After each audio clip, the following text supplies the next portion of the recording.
শিক্ষার্থী বন্ধুরা, আশা করি সবাই ভালো আছো, সুস্থ আছো।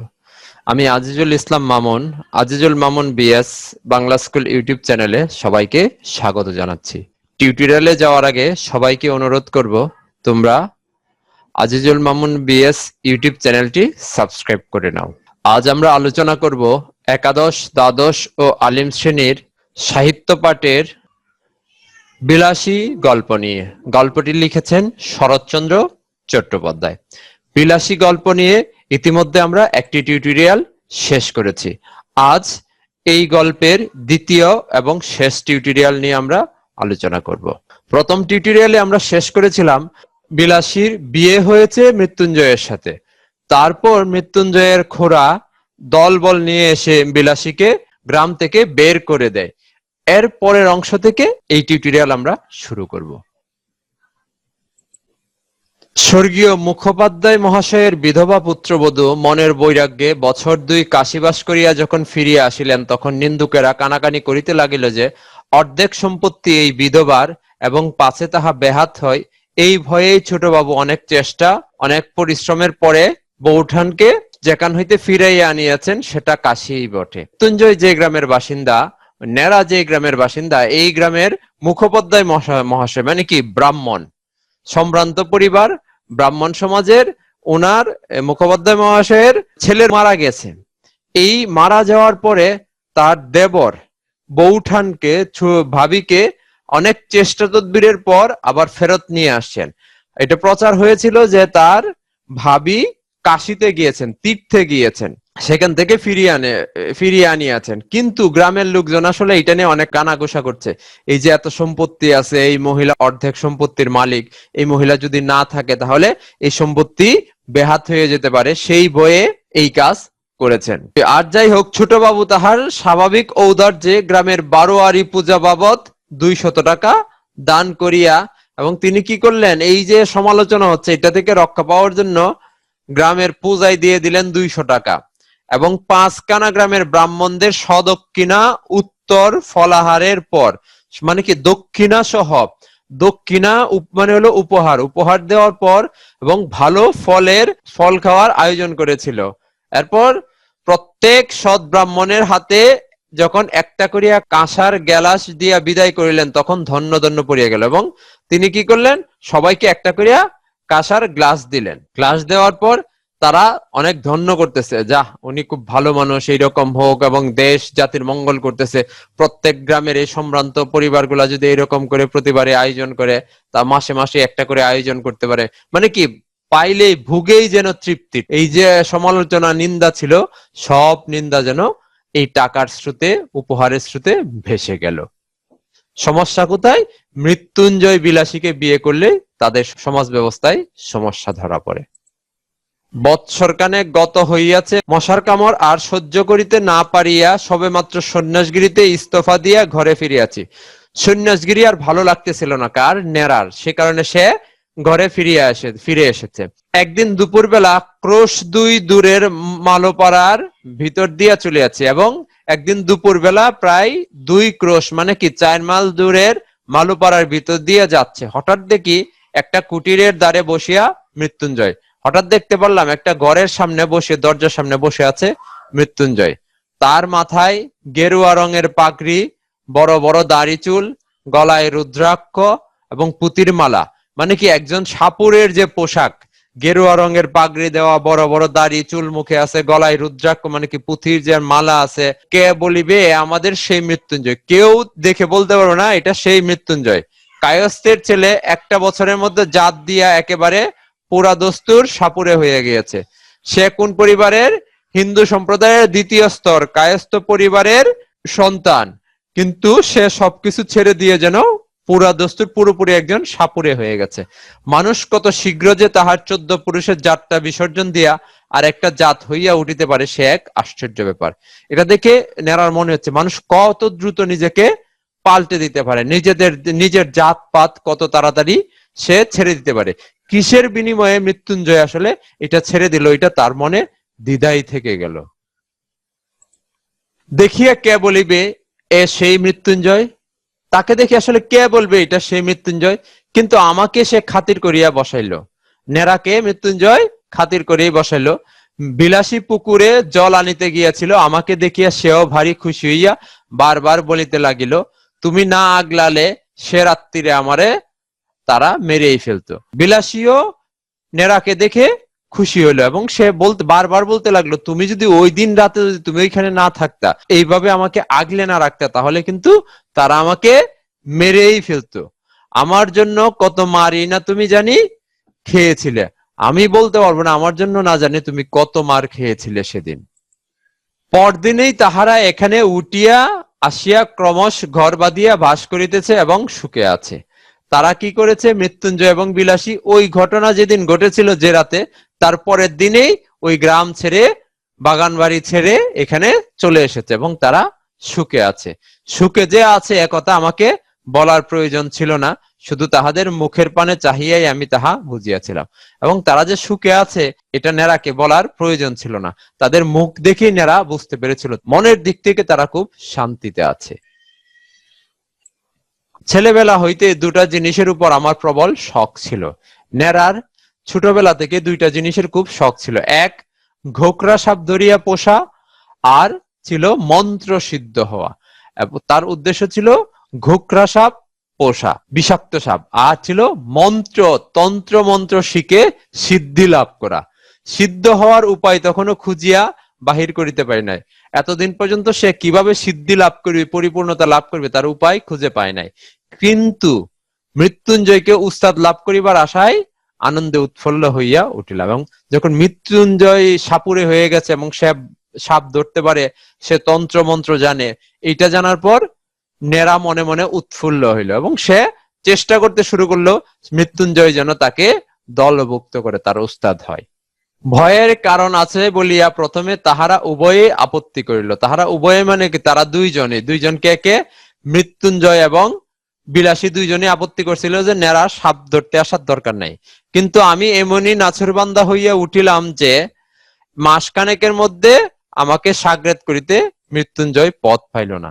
মানে আমি এতটাই নাছরবান্দা ছিলাম যে মাসখানেকের মধ্যে মৃত্যুঞ্জয়কে আমাকে সাগরেদ করে নেওয়ার সিদ্ধান্ত নিতে হলো। সে আর অন্য কোনো পথ খুঁজে পেল না। সাপ ধরার মন্ত্র এবং হিসাব শিখাইয়া দিল, কিভাবে সাপ ধরতে হয়, ধরার জন্য কি মন্ত্র পড়তে হয়, মন্ত্র এবং হিসাব, কিভাবে কতটুকু দূর থেকে সাপ ধরতে হয়। কবজিতে ওষুধ সমেত মাদুলি বাঁধিয়া দিয়া দস্তুর মতো সাপুরে বানাইয়া তুলিল। তার কবজি, হাতের কবজিতে ওষুধ সমেত মাদুলি বাঁধিয়া, মানে কি কিছু মাদুলি বেঁধে দিল, মানে তাবিজ বেঁধে দেয় না, তাবিজ বাঁধিয়া দিয়া এবং তাকে সাপুরে বানাইয়া তুলল।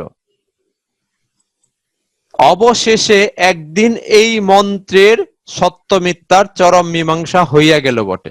এই যে মন্ত্র আওড়াইয়া তারা সাপ ধরতে যায়, এটা সত্য না মিথ্যা, এটা একদিন প্রমাণ হয়ে গেছে। কিন্তু যতদিন না হইল ততদিন সাপ ধরার জন্য চতুর্দিকে প্রসিদ্ধ হয়ে গেলাম। যতদিন পর্যন্ত এটা তারা জানতে না পারছে, বুঝতে না পারছে, ততদিনে নেরা সাপ ধরার জন্য আশপাশের এলাকায় বিখ্যাত হয়ে গেল। সবাই বলা বলি করিতে লাগিল, হ্যাঁ নেরা একজন গুণী লোক বটে। এবং তারা বলতো, না না, নেরা একটা কাজ শিখছে, সে খুব ভালো সাপ ধরতে পারে। সন্ন্যাসী অবস্থায় কামাখ্যায় গিয়া সিদ্ধ হইয়া আসিয়াছে।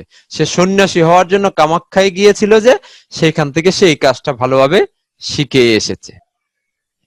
সাপ ধরাও কঠিন নয়, এবং ধরা সাপ 2-4 দিন হাড়িতে পুড়িয়ে রাখার পর তাহার বিষ দাঁত ভাঙ্গাই হোক আর নাই হোক কিছুতেই কামড়াইতে চায় না। সাপ ধরা আসলে কঠিন, খুব কঠিন নয়, একটু সতর্ক থাকলে হয়। আর একটা সাপ ধরার পর 2 দিন উপোস করে সাপটাকে যদি একটা পাতিলে, হাড়িতে মানে কি একটা পাতিলে বা একটা বক্সে আটকে রাখা হয়, তার বিষ দাঁত ভাঙা হোক আর নাই ভাঙা হোক, সে আর কামড়াইতে চায় না, কামড়ানোর ইচ্ছে হয় না তার। শরীর দুর্বল, কামড়াবে কিভাবে? চক্র তুলিয়া কামড়াইবার ভান করে ভয় দেখায় কিন্তু কামড়ায় না।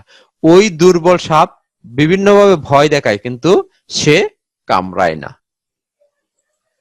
মাঝে মাঝে আমাদের গুরু শিষ্যের সহিত বিলাসী তর্ক করিত। মাঝে মাঝে মৃত্যুঞ্জয় এবং নেরার সাথে তর্ক করত কে? বিলাসী। সাপুরেদের সবচেয়ে লাভের ব্যবসা হইতেছে শিকড় বিক্রি করা, যা দেখাইবা মাত্র সাপ পালাইতে পথ পায় না।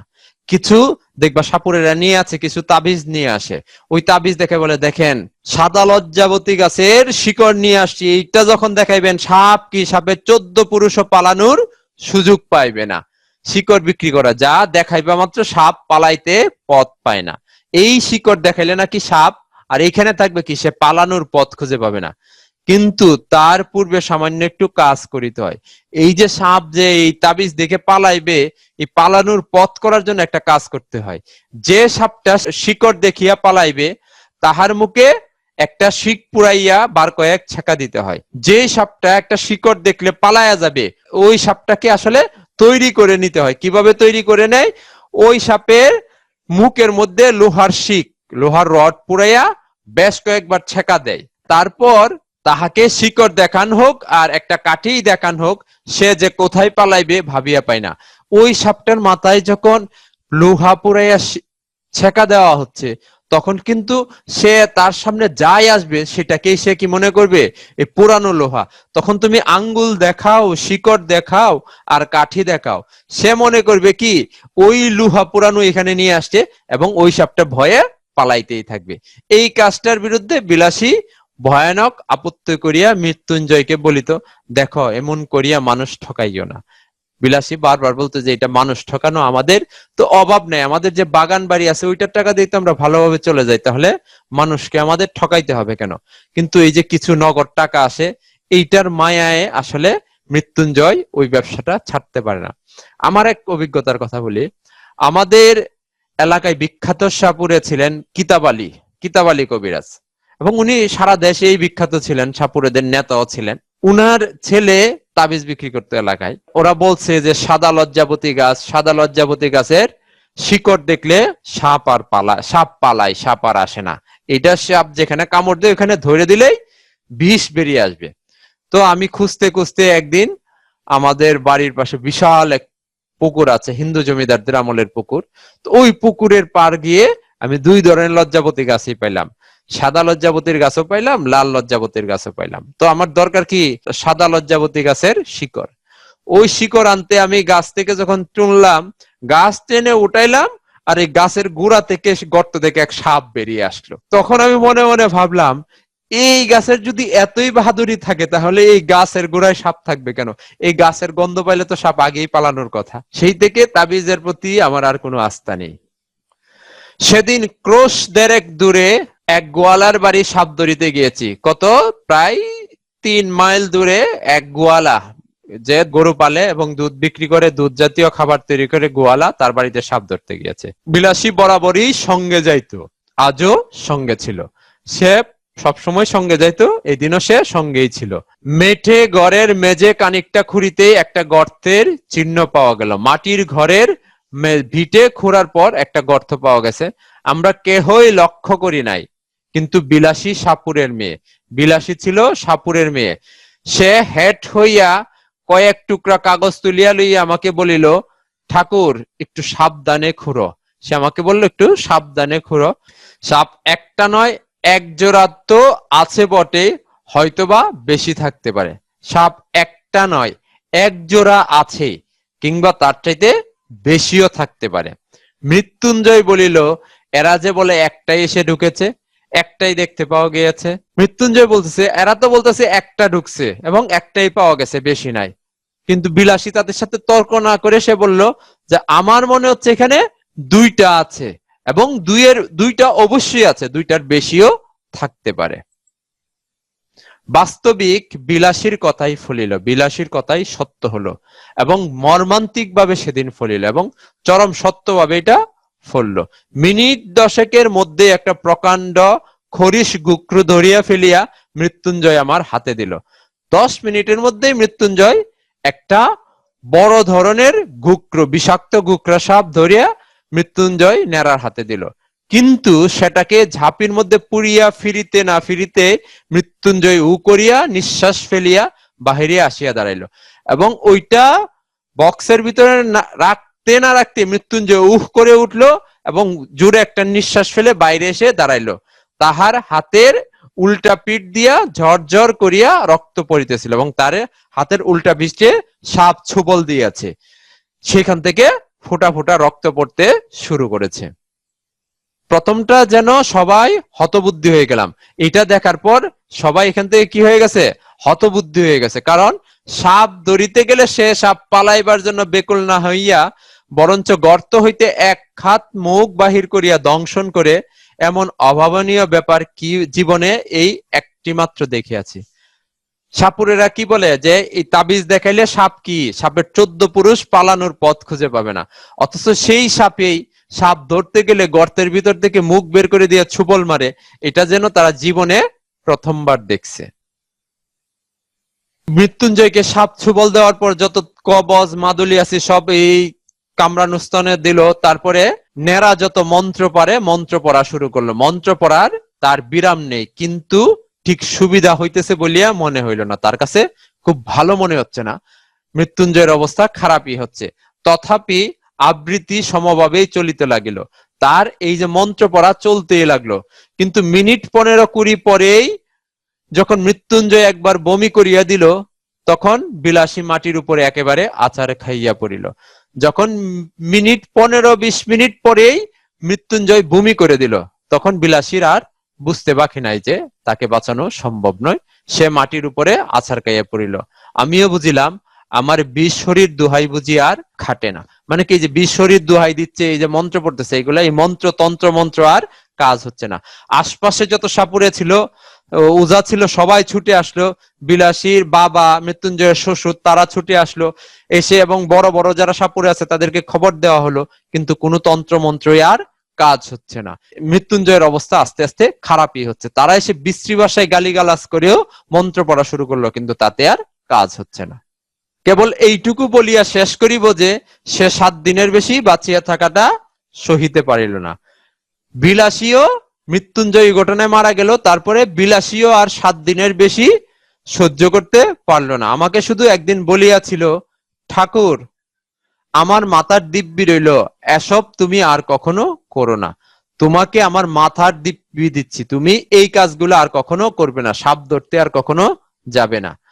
আমার মাদুলি কবচ তো মৃত্যুঞ্জয়ের সঙ্গে কবরে গিয়াছিল। আমার মাদুলি কবচ যা আছে সব মৃত্যুঞ্জয়ের সঙ্গেই কবরে গিয়াছে। ছিল শুধু বিশ্বরীর আজ্ঞা। এই যে মন্ত্র যে ছিল, বিশ্বরীর মন্ত্র, ওই মন্ত্রটা শুধু আমার মুখস্থ ছিল, কিন্তু আমার যে তাবিজ কবচ সব মৃত্যুঞ্জয়কে দিয়েছিলাম বাঁচানোর জন্য, মৃত্যুঞ্জয়ের সাথে সব কবরেই চলে গেল। কিন্তু সে আজ্ঞা যে ম্যাজিস্ট্রেটের আজ্ঞা নয়, এবং সাপের বিষ যে বাঙালির বিষ নয়, তাহা আমিও বুঝিয়াছিলাম। সেদিনে আমি বুঝতে পারছিলাম এই বিষ বাঙালির বিষ নয়, এটা সাপের বিষ। আর এই আদেশ ম্যাজিস্ট্রেটের আদেশ নয়, এটা সাপের আদেশ। একদিন গিয়া শুনিলাম ঘরে তো বিষের অভাব ছিল না, বিলাসী আত্মহত্যা করিয়া মরিয়াছে। এবং আমি মালুপাড়ায় গিয়ে জানলাম যে বিলাসী আত্মহত্যা করে মারা গেছে। ঘরে যে বিষ সংরক্ষিত ছিল ওই বিষ দিয়ে সে আত্মহত্যা করেছে। শাস্ত্র মতে সে নিশ্চয় নরকে গিয়েছে, শাস্ত্র বলে সে নরকে যাবে। কিন্তু যেখানেই যাক, আমার নিজের যখন যাইবার সময় আসিবে, তখন ওইরূপ কোনো একটা নরকে যাওয়ার প্রস্তাবে পিছাইয়া দাঁড়াইব না, এই মাত্র বলিতে পারে। সে যেখানেই যাক, আমার জীবনে যদি কখনো এরকম প্রস্তাব আসে যে আমাকে এইরকম নরকে যেতে হবে, বিলাসী এবং মৃত্যুঞ্জয় যেরকম নরকে যাচ্ছে এরকম নরকে যেতে হবে, এইরকম প্রস্তাব যদি আমার কাছে আসে, আমি কিন্তু পিছাইয়া যাইব না, আমি ওই প্রস্তাব গ্রহণ করে নেব। কেন, এটার উত্তরটা আমরা শেষে আলোচনা করছি। এই ঘটনার পর চাচার তো পোয়া বারো, খোড়ার পোয়া বারো, সে সকল সম্পত্তির মালিক হয়ে গেছে। সে প্রচার করে বেড়াচ্ছে, পুরুষ মানুষ অমন একটা ছেড়ে 10টা করুক না, একটা বিয়ে করছে তাতে কি আরো 10টা করুক, তাতে তো তেমন আসে যায় না। না হয় একটু নিন্দাই হতো, না হয় একটু নিন্দাই হতো, কিন্তু হাতে ভাত কে মরতে গেল কেন, মরতে গেলি কেন? তুই ওই নিচু জাতের মাইয়ার হাতে ভাত খাইয়া মরতে গেলে কেন? নিজে মরলো আর আমার মাথা পর্যন্ত হেড করে গেল, আমার মাথা কি করে দিল, নিচু করে দিয়ে গেল। না পেলে 1 ফুটা আগুন, তুই মারা গেলে, মারা যাওয়ার পর তো আর কি মুখাগ্নি হলো না। না পেলে একটা পিণ্ডি, না হলো ভুজ্জি উৎসুগ্য। এই যে মৃত্যুর পর যে তারা শেষকৃত্য অনুষ্ঠান করে, ভোজের আয়োজন করে, খাবারের আয়োজন করে, শেষকৃত্য অনুষ্ঠান, কিছুই তোর হলো না। গ্রামের লোক এক বাক্যে বলিতে লাগলো, গ্রামের লোকজনও তার সাথে যোগ দিল, তাহাতে আর সন্দেহ কি, অন্য পাপ, বাপরে, এর কি আর প্রায়শ্চিত্ত আছে? সে যে করছে এটা তো হইলো অন্য পাপ। এই অন্য পাপের কি প্রায়শ্চিত্ত আছে? এটার কোনো প্রায়শ্চিত্ত নাই, এটার ফল ভোগ করতেই হবে। এবং কে ফল ভোগ করেছে? গ্রামবাসীর মতে মৃত্যুঞ্জয় সে ফল ভোগ করেছে। মৃত্যুঞ্জয় তো পল্লী গ্রামেরই ছেলে, পাড়াগাঁয়ের তেলে জ্বলেই তো মানুষ, তবু এত বড় দুঃসাহসের কাজে প্রবৃত্ত করাইয়াছিল তাহাকে যে বস্তুটা, সেটা কেহ একবার চোখ মেলিয়া দেখিতে পাইল না। এই যে মৃত্যুঞ্জয় নিচু বংশজাত মেয়েকে বিয়ে করেছে, এই কাজে আসলে কেন সে গেল, এইটা কেউ চিন্তা করার চেষ্টা করলো না বা বুঝার চেষ্টা করলো না। সবাই শুধু ভাবতে থাকলো সে অন্য পাপ করেছে, কিন্তু সে যে দুঃসাহসের কাজটা করেছে, কেন করেছে, কিভাবে করেছে, এইটা কেউ বোঝার চেষ্টা করে নাই। যে দেশের নরনারীর মধ্যে পরস্পরের হৃদয় জয় করিয়া বিবাহ করিবার রীতি নাই, একজন আরেকজনকে পছন্দ করে বিয়ে করবে, এটা আসলে তৎকালীন সমাজ ব্যবস্থায় একেবারে নিন্দনীয় বিষয় ছিল। এখনকার সমাজ ব্যবস্থা এটা নিন্দনীয়, একজনের হৃদয় জয় করে আরেকজন বিয়ে করবে, এটা আসলে সমাজ স্বাভাবিকভাবে নেয় না, বরঞ্চ তাহা নিন্দার সামগ্রী। এটা কি? তাদেরকে নিন্দা করার বিষয় হয়।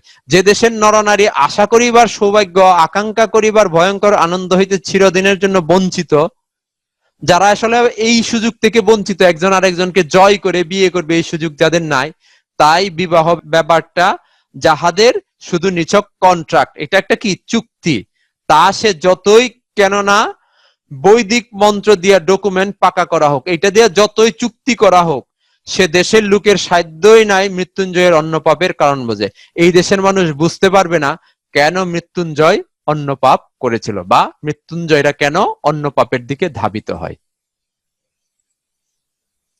বিলাসীকে যাহারা পরিহাস করিয়াছিলেন তাহারা সকলেই সাধু গৃহস্থ এবং সাধ্বী গৃহিণী, অক্ষয় সতী লোক তাহারা সবাই পাইবেন, তারা সতীত্বের প্রতিদান অবশ্যই পাবেন, তাও আমি জানি। কিন্তু সেই সাপুরের মেয়েটি যখন একটি পীড়িত শয্যাগত লোককে তিল তিল করিয়া জয় করিতেছিল, তাহার তখনকার সে গৌরবের কণা মাত্র হয়তো আজিও ইহাদের কেহ চোখে দেখেন না। এই যে তো সতী সাধ্বী স্ত্রী গৃহস্থ বধূ এবং নারী আছে সমাজে, তারা এত কিছু পায়, কিন্তু তারা হয়তো এই যে বিলাসী মৃত্যুঞ্জয়ের হৃদয় যে জয় করার যে আনন্দ পেয়েছে, এটা হয়তো তারা চোখেও দেখে নাই। মৃত্যুঞ্জয় হয়তো নিতান্ত একটা তুচ্ছ মানুষ ছিল, কিন্তু তাহার হৃদয় জয় করিয়া দখল করার আনন্দটাও তুচ্ছ নয়, সে সম্পদ অকিঞ্চিত নয়, তাকে জয় করার আনন্দটা ছোট নয়, এবং সেটা ছোটখাটো কোনো বিষয় না, সম্পদ হিসেবে এটা অবশ্যই অনেক বড় জিনিস। কারণ হৃদয় জয় করা এটা সহজ বিষয় নয়। এই হিন্দু সমাজ তাহার নির্ভুল বিধি ব্যবস্থার জোরেই অত শতাব্দীর অতগুলো বিপ্লবের মধ্যে বাঁচিয়ে আছে। হিন্দু সমাজ ব্যবস্থা তাদের এই বিধি ব্যবস্থার কারণে এখনো টিকে আছে। আমি তাহাদের অতিশয় ভক্তি করি, আমি তাদের অবশ্যই ভক্তি করি। প্রত্যুত্তরে আমি কখনোই বলিব না টিকিয়া থাকাই চরম সার্থকতা নয়, আমি এটা বলবো না রে টিকিয়া থাকা চরম সার্থকতা না। এবং অতিকায় হস্তি লোপ পাইয়াছে, কিন্তু তেলাপোকা টিকিয়ে আছে। অনেক বড় বড় ডাইনোসর যুগের যে লোমশ হাতি ছিল, বড় হাতি ছিল, তারা কিন্তু ম্যামথ যেগুলা ছিল তারা কিন্তু ধ্বংস হয়ে গেছে, কিন্তু তেলাপোকা এখনো টিকে আছে, ওই যুগের প্রাণী আসবে। কিন্তু টিকে থাকাই কিন্তু জীবনের চরম সার্থকতা নয়, জীবনকে কিন্তু জয় করতে হবে, জীবনকে বুঝতে হবে, জীবনকে উপলব্ধি করতে হবে। এই উপলব্ধি না করে যদি তেলাপোকার মতো টিকে থাকা যায়, তাহলে এই টিকে থাকার, তেলাপোকা দেখে কেউ ভয় পাবে না, কিন্তু ম্যামথ যদি পাশ দিয়ে হেঁটে যায় সবাই কিন্তু ভয় পাবে। পাঠ বিশ্লেষণ করে আমরা দেখি। দীর্ঘদিন মৃত্যুঞ্জয়ের দেখা না পেয়ে লেখক লোকমুখে তার অসুস্থতার সংবাদ জানায়। একদিন লোকচক্ষুর অন্তরালে সন্ধ্যায় লেখক তাকে দেখতে যান। জীর্ণ কঙ্কালসার শরীর দেখে লেখক বুঝতে পারেন অপরিমেয় সেবা ও যত্নে রাত্রে মৃত্যুঞ্জয় রক্ষা পেয়েছে। দিবারাত্র সেবা ও অবিরাম রাত্রি জাগরণের ছাপ ছিল রোগীর শয্যা পাশে দাঁড়ানো নারী যে দরিদ্র সাপুরের মেয়ে বিলাসী, একথা লেখক বুঝতে পারেন। সেবা শুশ্রূষা মমতা ও হৃদয়ের অপরিমিত প্রাণশক্তি নিয়ে পাশে না দাঁড়ালে এমন রোগীকে বাঁচানো দুঃসাধ্য। অসমগোত্রের এক নারী সমাজের সকল ভ্রুকুটি উপেক্ষা করে নিঃস্বার্থভাবে সেবা দিয়ে সুস্থ করে তোলার এমন উদাহরণ সংসারে অত্যন্ত বিরল। অথচ মৃত্যুঞ্জয়ের নিত্য সাহায্যপ্রাপ্ত কোনো গ্রামবাসী তার রোগ শয্যা পাশে উকি দিয়ে দেখে নাই। পল্লীগ্রামের মানুষের বিপদে ঔদাসীন্যর পরিচয় দেখে এই গল্পে অত্যন্ত তীর্যক ভাষায় প্রকাশ করেছেন লেখক। এই যে মৃত্যুঞ্জয় অসুস্থ ছিল, কেউ পাশে যায় নাই। সাপুরের মেয়ে, নিচু জাতের সাপুরের মেয়ে, সে সেবা করেছে, শুশ্রূষা করেছে, এবং সমাজ তাকে খারাপ চোখে দেখেছে, কিন্তু বিলাসী কিন্তু এই কাজ করে গেছে এবং তাতে মৃত্যুঞ্জয় সুস্থ হয়েছে, স্বাভাবিক জীবনে ফিরে আসার সুযোগ পেয়েছে। কিন্তু এই পল্লীগ্রামে অনেকে মৃত্যুঞ্জয়ের কাছ থেকে সাহায্য নিয়েছে, কিন্তু কেউ মৃত্যুঞ্জয়ের সাহায্য করতে এগিয়ে আসেনি। বিলাসী চরিত্র। শরৎচন্দ্র চট্টোপাধ্যায়ের বিলাসী ছোট গল্প একটি ব্যতিক্রমধর্মী সংযোজন। এক গল্পের প্রত্যক্ষ সক্রিয় চরিত্রের মধ্যে বিলাসী ও মৃত্যুঞ্জয় আদর্শস্থানীয় দুটি চরিত্র। গল্পের প্রধান উপজীব্য বিলাসী ও মৃত্যুঞ্জয়ের মধ্যে গড়ে ওঠা সাহসী সম্পর্ক, হৃদয় সংবেদ্য প্রেম, তাদের যে প্রেম গঠিত সম্পর্ক, এটাই গল্পের মূল বিষয়। নারী ও পুরুষের মধ্যে এ ধরনের সম্পর্ক সৌষ্ঠব হৃদয় বৃত্তি সমকালীন সমাজের চোখে ছিল কলঙ্ক, নিষেধের দরে বাধা, এবং তৎকালীন সমাজ ব্যবস্থায় এগুলা আসলে কি ছিল? নিষিদ্ধ, এবং এইগুলা কলঙ্কিত বিষয় হিসেবে চিহ্নিত করা হতো। তাদের হৃদয় বৃত্তির মর্মমূলে আঘাত হানে জাতিভেদ, জর্জর, কুসংস্কারাচ্ছন্ন সমাজ ব্যবস্থা তাদের এই সম্পর্কটাকে বারবার আঘাত করেছে। এ গল্পে নারীর প্রতি ধর্মজীবী ও পুরুষতন্ত্রের বেঁধে দেওয়া সীমানা ভেঙে দেয় বিলাসী চরিত্র। মুমূর্ষ মৃত্যুঞ্জয়ের দুঃসময়ে সে পাশে গিয়ে দাঁড়ায়। বাংলার ঘরে ঘরে এ ধরনের নারী ও পুরুষ চরিত্র এখন তো আছেই, সেদিনও ছিল। এইসব চরিত্র বাংলা সমাজ ব্যবস্থায় আছে, তখনও ছিল, এখনো আছে, কিন্তু তারা গল্পে উপন্যাসে জায়গা পেত না। শরৎচন্দ্র মানবিকতা, রুচিশীল রং ও সাহস দিয়েই তৈরি করেছেন বিলাসী চরিত্র। এইরকম মানসিক চিন্তা, ধ্যান ধারণা দিয়ে আসলে বিলাসীকে শরৎচন্দ্র তৈরি করেছে। এরকম চরিত্র ছিল, কিন্তু গল্প উপন্যাসে এরকম চরিত্র ছিল না। এরকম চরিত্র আনার দুঃসাহস দেখিয়েছেন শরৎচন্দ্র চট্টোপাধ্যায়। মৃত্যুঞ্জয় চরিত্রটি সমাজ সংস্কারের বিরুদ্ধে একটি বিদ্রোহী সত্তা। গল্প জুড়ে মৃত্যুঞ্জয় চরিত্রটি বিলাসীর পাশাপাশি মানবিক আবেদনে ভরা। ধর্মের দোহাই দিয়ে মৃত্যুঞ্জয়ের বিশাল আমবাগানকে দখলে ষড়যন্ত্রে মেতে উঠে তারই নিজ খুঁড়ো, সেজন্য বিলাসীর হাতে মুমূর্ষ মৃত্যুঞ্জয়ের অন্ন গ্রহণকে অন্নপাপ বলে প্রচার করেছে। মৃত্যুঞ্জয়ের জায়গা দখল করার জন্য খুড়া কি প্রচার দিয়েছে? যে সে অন্নপাপ করেছে। গ্রামবাসী সহ বিলাসী ও মৃত্যুঞ্জয়ের উপর ঝাঁপিয়ে পড়ে। বিলাসীর উপর শারীরিক ও মৃত্যুঞ্জয়ের উপর মানসিক নির্যাতন, এত সব নির্যাতন ও অবদমন সত্ত্বেও মৃত্যুঞ্জয়ের ধর্মের নামে স্বেচ্ছাচারিতা, ভণ্ডামির কাছে নতি স্বীকার করেনি। ধর্মের স্বেচ্ছাচারিতা এবং ভণ্ডামির কাছে তারা নতি স্বীকার করেনি। তথাকথিত নিজস্ব ধর্ম, জাত পাত বিসর্জন দিয়ে সে সাপুরে কন্যা বিলাসীর নির্মল ভালোবাসা ও দ্রোহী সত্তাকে স্বীকৃতি দেয়, বিবাহ করে। সে সবকিছু পিছনে ফেলে, জাত ধর্ম পিছনে ফেলে সাপুরের মেয়েকেই বিয়ে করে এবং এটাকে সে স্বীকৃতি দেয়। নিজের সমাজে উপেক্ষিত হয়ে সাপুরে বৃত্তি গ্রহণ করে জীবনের সত্য হিসেবে, এবং নিজের সমাজ যেহেতু তাকে অবহেলা করেছে, তাকে দূরে ঠেলে দিয়েছে, সে সাপুরে পেশাটাই বেছে নেয়। সাপের দংশনে সে মারা যায়। তাতে তার বিশ্বাস, ভালোবাসা, সততা, ব্যক্তিত্বের পরাজয় হয়নি। তাতে তার কিন্তু পরাজয় ঘটেনি, সমাজ ব্যবস্থার পরাজয় হয়েছে, কিন্তু মৃত্যুঞ্জয়ের পরাজয় ঘটেনি। বিলাসী গল্পে শরৎচন্দ্র মূলত মৃত্যুঞ্জয় বিলাসীর দুঃসাহসী প্রেম এবং বিলাসী চরিত্রের সাহসিকতাকে অর্থপূর্ণ করে তুলেছেন। এই দুইটাকেই তিনি কি করে তুলেছেন? অর্থপূর্ণ। মৃত্যুঞ্জয় এবং বিলাসীর হৃদয় গঠিত যে প্রেম এবং বিলাসী চরিত্রের সাহসী একটা চরিত্র বিলাসী, এখানে সে সমাজের এই যে ভ্রুকুটি, সমাজের যে তার প্রতি মানসিক নির্যাতন, শারীরিক নির্যাতন, কোনো কিছুই কিন্তু তাকে দমাতে পারেনি। সে হৃদয় দিয়েই ভালোবেসেছে মৃত্যুঞ্জয়কে, এবং মৃত্যুঞ্জয়কে পেয়ে তার জীবন পূর্ণ হয়েছে। তার জন্য সে ত্যাগ স্বীকার করতেও অস্বীকার করেনি। সে রাতের পর রাত, দিনের পর দিন অসুস্থ মৃত্যুঞ্জয়কে সেবা করেছে। সেবা করে মৃত্যু পথযাত্রী মৃত্যুঞ্জয়কে সে সুস্থ করে তুলেছিল, এবং মৃত্যুঞ্জয় সেই ভালোবাসার প্রতিদান দিয়েছিল তাকে বিয়ে করে। বিয়ে করতে গিয়ে মৃত্যুঞ্জয়কে সমাজ সংসারের বাইরে, সমাজ সংসার ছেড়ে দিতে হয়েছে, এই গ্রাম ছেড়ে দিতে হয়েছে, তাকে আশ্রয় নিতে হয়েছে সাপুরে সম্প্রদায়ে। মলপাড়ায় যেয়ে সে আশ্রয় নিয়েছে। গল্পে সব বিলাসী চরিত্রের সাহসিকতাকে অর্থপূর্ণ করে তুলেছেন, সবকিছুর ঊর্ধ্বে তুলে ধরেছেন একজন নারীর সাহস ও মহিমাময় ত্যাগ, এবং নারীর যে সাহস এবং ত্যাগ স্বীকার করেছে কে? এখানে বিলাসী। এইটাকে বড় করে তুলেছেন কে? শরৎচন্দ্র চট্টোপাধ্যায়। পাশাপাশি সমাজের এক শ্রেণীর মুখোশধারী মানুষও তাদের দুষ্টু চেহারাকে তুলে ধরেছেন। এই যে সমাজের মুখোশধারী মানুষ, দুষ্টু চেহারার মানুষ, তাদেরকে কিন্তু এখানে স্পষ্ট করে তুলেছেন শরৎচন্দ্র চট্টোপাধ্যায় তাদের রূপটা কিন্তু এখানে নিয়ে এসেছেন। তারা নিজেদের স্বার্থ উদ্ধার করার জন্য ধর্মের আশ্রয় নেয়, সমাজের আশ্রয় নেয়, সমাজকে বিভিন্নভাবে বিভ্রান্ত করে। সেই বিভ্রান্তিমূলক কাজগুলো এখানে রূপায়িত হয়েছে কোন চরিত্রের মাধ্যমে? খুরু চরিত্রের মাধ্যমে। মৃত্যুঞ্জয়ের দূর সম্পর্কের চাচা খুড়া তিনি আসলে সমাজকে বিভিন্নভাবে বিভ্রান্ত করার চেষ্টা করেছেন। সেই বিষয়টা এখানে প্রকট আকারে স্পষ্ট করে তুলেছেন শরৎচন্দ্র চট্টোপাধ্যায় এবং অসাধারণ দক্ষতায় তিনি সেটা তুলে ধরেছেন।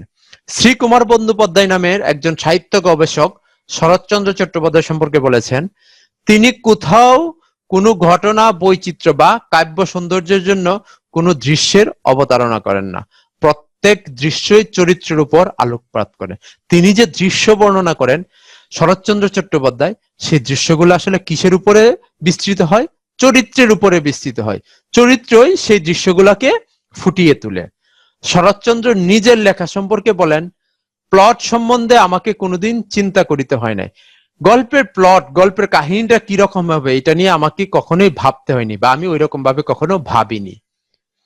কতগুলি চরিত্র ঠিক করিয়া লই, আমি কয়েকটা চরিত্র নির্ধারিত করে নেই, তাহাদিগকে ফুটাইবার জন্য যাহা দরকার আপনি আসিয়া পড়ে। এই চরিত্রগুলো ফুটানোর জন্য আমার যা দরকার পড়ে তা আপনা আপনিই চলে আসে।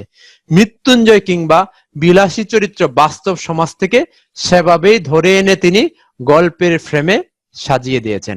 তিনি মৃত্যুঞ্জয় এবং বিলাসীকে সমাজ ব্যবস্থা থেকে শুধু টেনে তুলে নিয়ে এসেছেন এবং তুলে নিয়ে এসে তিনি এই গল্পে তুলে দিয়েছেন যেন এটা চিরায়ত গল্পের মতো, চিরায়ত জীবন ব্যবস্থার মতো স্পষ্ট হয়ে উঠেছে। এখানে গল্পের ফ্রেমে যেভাবে সাজানোর দরকার সেইভাবেই সেজে গেছে চরিত্রগুলো।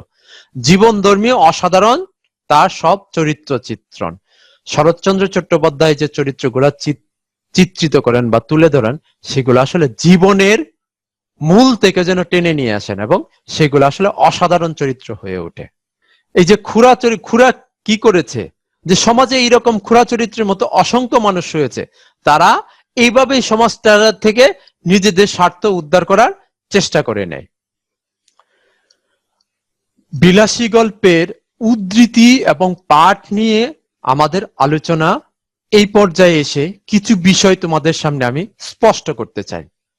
এই গল্পের মূল চরিত্র মৃত্যুঞ্জয় ও বিলাসী, তাদের জীবনকে নিয়েই কিন্তু গল্পটি বিকশিত হয়েছে। তাদের সঙ্গে জড়িয়ে গিয়েছে ওই গ্রামেরই গল্পের বর্ণনাকারী কথক নেরা। গল্পে প্রভাবকের ভূমিকায় ছিল মৃত্যুঞ্জয়ের দূর সম্পর্কের চাচা, যেটাকে সামাজিকভাবে বলা হয় খুরু, এবং তাদের সাথে গ্রামের অনেক লোকজন জড়িয়ে ছিল। তাদের সাথে ছিল বিলাসীর বাবা মালো সর্দার, মানে সাপুরে সর্দার। এই গল্পে মূল বিষয়টা ছিল বিলাসী এবং মৃত্যুঞ্জয়ের হৃদয় গঠিত সম্পর্ক, প্রেমের সম্পর্ক, ভালোবাসার সম্পর্ক, একজন আরেকজনকে ভালোবেসেছে। এই সম্পর্কটাই সামাজিক দৃষ্টিতে পাপের এবং নিষিদ্ধ মনে হয়েছে, কিন্তু মৃত্যুঞ্জয় বিলাসী সেই ভয়ে আড়ষ্ট থাকেনি, তারা একে অপরকে বিয়ে করেছে। সমাজ ব্যবস্থা তারা অন্য পাপ করেছে, এই বিবৃতি দিয়ে, এই ব্যাখ্যা দিয়ে তাদেরকে গ্রাম থেকে বিতাড়িত করার চেষ্টা করেছে। মৃত্যুঞ্জয় বিলাসী গ্রাম ছেড়ে গিয়েছে, কিন্তু তাদের সম্পর্ককে তারা অস্বীকার করেনি, তারা ওই সম্পর্কটাই বরণ করে নিয়েছে। এবং এই সম্পর্কের বদৌলতে মৃত্যুঞ্জয় কি করেছে, তার মৃত্যুর বংশের বা তার সমাজে যে সামাজিক যে অবস্থান ছিল, ক্ষত্রিয় বংশের যে কায়স্থ বংশের যে ছেলে, সেগুলো ছেড়ে দিয়ে সে গ্রামে মালুপাড়ায় যে আশ্রয় নিয়েছে এবং সে কি করছে, সাপুরের পেশা গ্রহণ করে নিয়েছে, একেবারে নিচু জাতের পেশা, কিন্তু সেই পেশাকে সে গ্রহণ করেছে কি জন্য? তার ভালোবাসার সর্বোচ্চ সম্মান দেওয়ার জন্য, মালু সম্প্রদায়কে সম্মান দেওয়ার জন্য। সেখানে সে চলে গিয়েছে, সমাজের যে শৃঙ্খল, সমাজের যে প্রথা, সেই প্রথাকে সে অস্বীকার করেছে। সে তার ভালোবাসা, তার জীবনটাকেই মুখ্য করে তুলে ধরার চেষ্টা করেছে। এবং শরৎচন্দ্র চট্টোপাধ্যায় যেটা দেখাতে চেয়েছেন, এই যে সমাজের যে দায়বদ্ধ, সমাজ যে মানুষকে বন্দী করে রাখে, আবদ্ধ করে রাখে তার শৃঙ্খলে, তার প্রথা দ্বারা, সেই প্রথা ভাঙার যে চেষ্টা করেছেন, এই চেষ্টা কিন্তু সফল হয়েছে বিলাসী ও মৃত্যুঞ্জয় চরিত্রের মাধ্যমে। যদিও মৃত্যুঞ্জয় শেষ বেলায় সাপের ছোবলে মারা যায়। আমার দৃষ্টিভঙ্গি যদি এই গল্প থেকে বলি, সমাজের শৃঙ্খল ভাঙার জন্য শরৎচন্দ্র চট্টোপাধ্যায় যে চেষ্টা করেছেন তার চেষ্টা এখানে সফল, কিন্তু গল্পের শেষে তিনি মৃত্যুঞ্জয়কে হত্যা না করলেও পারতেন। আমার দৃষ্টিতে এখানে মনে হচ্ছে লেখক মৃত্যুঞ্জয়কে হত্যা করেছেন। মৃত্যুঞ্জয় বিলাসীকে বিয়ে করেছে, সমাজের শৃঙ্খল ভেঙেছে, প্রথা ভেঙেছে। তারপর বিলাসীর ভালোবাসার মূল্যায়ন করতে সে তার সমাজ সম্প্রদায় ছেড়ে দিয়ে সে বেদে সম্প্রদায়, সাপুরে সম্প্রদায়ে আশ্রয় নিয়েছে এবং সেখানে গিয়ে নিজেকে সাপুরে হিসেবে প্রতিষ্ঠিত করেছে। এর চাইতে ভাঙার আর কিছু থাকে না মৃত্যুঞ্জয়ের। তারপরে মৃত্যুঞ্জয় যদি মারা যায় সাপের ছোবলে, মানে অপঘাতে মারা গেল, এখানে কিন্তু অন্য পাপ প্রতিষ্ঠিত হয়ে গেল। সমাজের এই শৃঙ্খল বা এই প্রথা প্রতিষ্ঠা না করলেও পারতেন শরৎচন্দ্র চট্টোপাধ্যায়। আমার দৃষ্টিতে মনে হয়েছে ওই জায়গাটুকু থেকে এসে মৃত্যুঞ্জয়ের মৃত্যুতে এসে এই গল্পের যতটুকু সফলতা ছিল তা কিছুটা হলেও দুর্বল হয়েছে, কিছুটা হলেও সমাজের প্রথাকে মেনে নিয়েছে, সমাজের প্রথাকে প্রতিষ্ঠিত করার চেষ্টা করেছে। তারপরেও এই গল্পটি সমাজের প্রথা বিরোধী, সমাজের শৃঙ্খল বিরোধী, সমাজের যে সংস্কার আছে সংস্কার বিরোধী, সংস্কার ভাঙার আপ্রাণ একটা চেষ্টা, যা মৃত্যুঞ্জয় এবং বিলাসী চরিত্রের মাধ্যমে বিকশিত হয়েছে। আমাদের আলোচনা এখানেই শেষ করছি। টিউটোরিয়ালটি যদি তোমাদের ভালো লেগে থাকে তাহলে অবশ্যই আজিজুল মামুন বিএস ইউটিউব চ্যানেলটি সাবস্ক্রাইব করার অনুরোধ করছি। সবাই ভালো থাকবে, সুস্থ থাকবে। আল্লাহ হাফেজ।